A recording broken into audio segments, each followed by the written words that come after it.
Everyone always talks about the head coaches in the SEC with a ton of pressure, but also the assistants have a ton of pressure as well. Those guys trying to move up in the coaching world, and a lot of those guys are even trying to save their head coach's job. In this video, we're going to look at the 10 assistant coaches in the SEC that have a ton of pressure on them going to the 2025 season, and we're going to jump right in. Number 10 coach that has the most pressure on him is Mike Shula. You may not know the name Mike Shula. You may think back to when he was the head coach at Alabama right before Nick Saban, but Mike Shula, he's now the OC at South Carolina. Of course, South Carolina has really big expectations. Lenora Sellers coming back. Offense really got rolling late in the year, and we're kind of on the outside looking into the playoffs, and everybody's expecting them to do the same thing this year. Dow Loggins moves on to be a head coach at App State, and now Mike Shula is the primary play caller there at South Carolina. So a ton of pressure, I believe, on him to elevate that offense, at least keep it where it was, even though they lost a lot of pieces that were key to it, even though they had the quarterback coming back, which is a huge plus for South Carolina. But I think a ton of pressure because the playoffs are the expectation this year for South Carolina, and a lot of that pressure is going to fall on the shoulders of Mike Shula and that offense for South Carolina.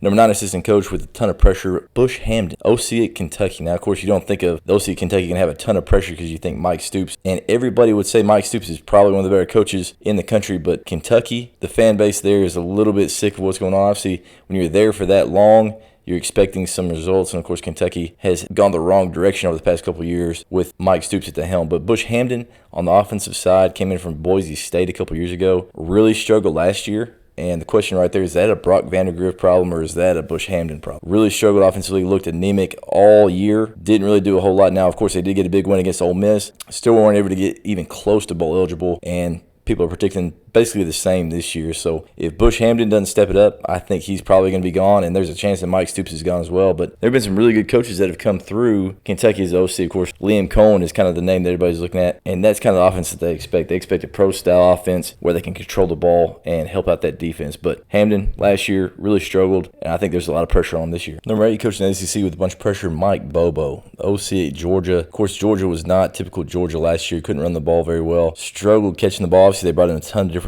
guys at receiver that they feel good about. And of course, new quarterback in there as well. This is a little bit more of a runner. So we'll see how that kind of translates for Mike Bobo. But Mike Bobo has been basically the scapegoat for anything bad that happens for Georgia football ever since he became the OC. And I really think Kirby, if they don't really improve offensively this year, he's probably going to go a different direction. But of course, they go way back to when they were playing together there at Georgia. So take that with a grain of salt as far as if he'll let him go, because there's no chance that Kirby's got any issues as far as his job security. So Mike Bobo, I think there is a lot of pressure on him. Number 8, I don't know if it's job pressure as much as just competitive pressure. So I know everybody's hoping that offense is a lot better, a lot more Georgia-like, being able to run the football, control the clock at times. Number 7, SEC coach with pressure on him. That's not a head coach, Tim Banks, DC at Tennessee. Now, of course, everybody talks about Josh Heupel, great offenses, all this stuff. But last year is a defense that got him to the playoffs. That's the way it was. I mean, there's no ifs, ands, or buts about it. Tim Banks and that defense are what got them to the playoff. And, of course, with kind of the controversy of the quarterback leaving, all that stuff late, Josh Heupel let him go. A lot of that's going to fall on Tim Banks, especially early in the year. You got to find a way to get us wins and make sure that we're still in the playoff hunt late as that offense continues to evolve around the new quarterback. And, of course, I think they'll have the talent defensively to really hold their own. But Tim Banks, there is a lot of pressure, not job pressure, but it's one of those that if they're going to be a contender, he's the guy that's got to step up, and that defense has got to be really good. Number 6 coach with a lot of pressure on him is Blake Baker. And that's DC at LSU. Of course, LSU is going to be veteran-laden on the offensive side. Garrett Nussmeier at quarterback. Brian Kelly's always going to throw the ball around. But can that defense finally live up to that LSU hype that they've had for decades, where whenever they're contenders, their defense is obviously elite? And, of course, this is Baker's second year. He had to come in, basically revamp the whole thing after one of the worst defenses in LSU history, basically let Jayden Daniels' unbelievable season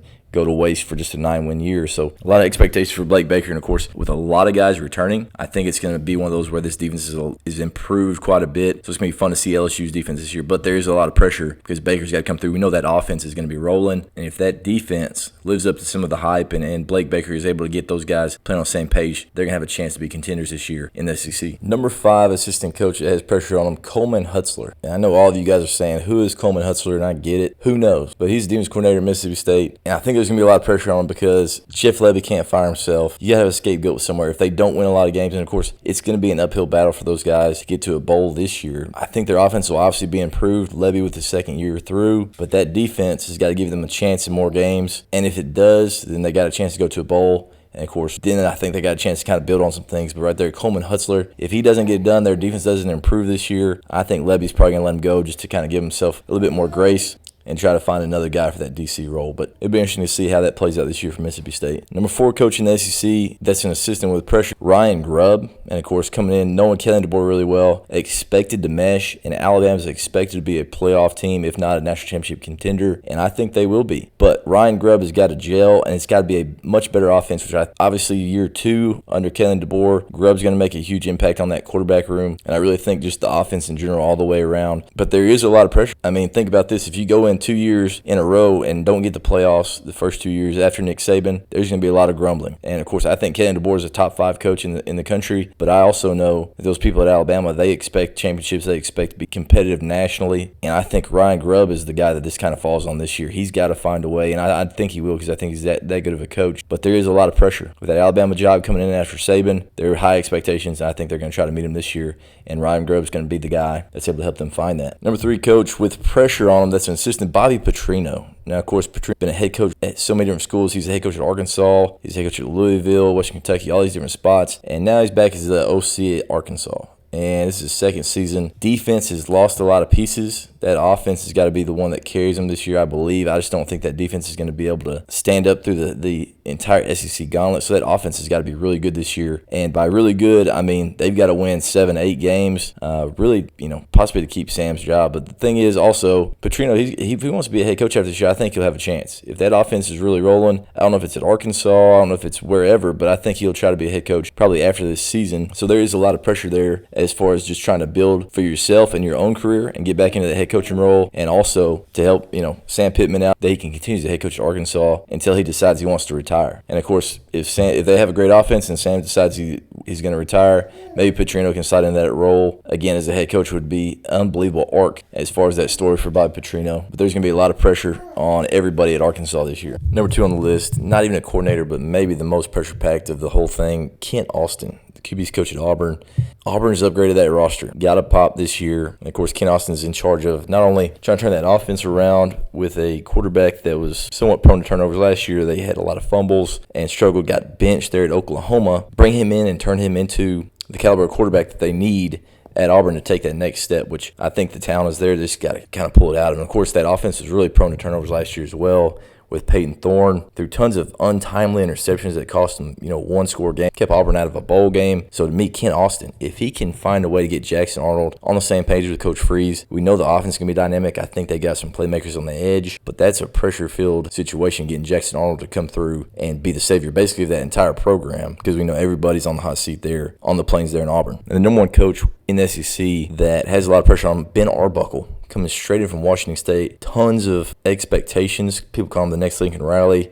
Guy that comes in as an OC and may take over, or may even be a guy that just kind of moves on to another head coaching opportunity. Brings in Mateer, quarterback that was with him at Washington State, so that should help him as far as his offense being up to speed early for Oklahoma. And, of course, they've got one of the toughest schedules in the country. I mean, their schedule is brutal. Venables is on the hot seat. Got to have a good year. And, of course, I'm not sure exactly what that means with that schedule. I would say 7, possibly 8 wins. If they reach 9, I think with that schedule, they're getting in the playoffs. So Oklahoma, Ben Arbuckle, tons of pressure on him. Not only do the Oklahoma fans want him to succeed, I think the Tennessee fans want him to succeed just enough that they keep Brent Venables. I really think that if Oklahoma opens up, first call is going to be a Josh Heupel, and they're going to make him say no. I'm not saying that he's going to go there or that he would want to go there after the way that ended for him, but I'm just saying that Tennessee fans, they would make him nervous if Oklahoma was open, and I think Heupel is the guy there at Oklahoma. If Venables does end up getting fired, they're going to go after him hard. So I think there are a couple fan bases hoping for Ben Arbuckle to have enough success to keep Brent Venables' job. That right there is my top 10 assistant coaches that are under pressure in the SEC. Let us know if you have another coach that you think is going to be under a ton of pressure, or what program is under the most pressure this year in the SEC. If you made it to this point in the video, I really appreciate you guys watching. Click this video right here. It's what YouTube thinks you like, and we'll see you guys again next video.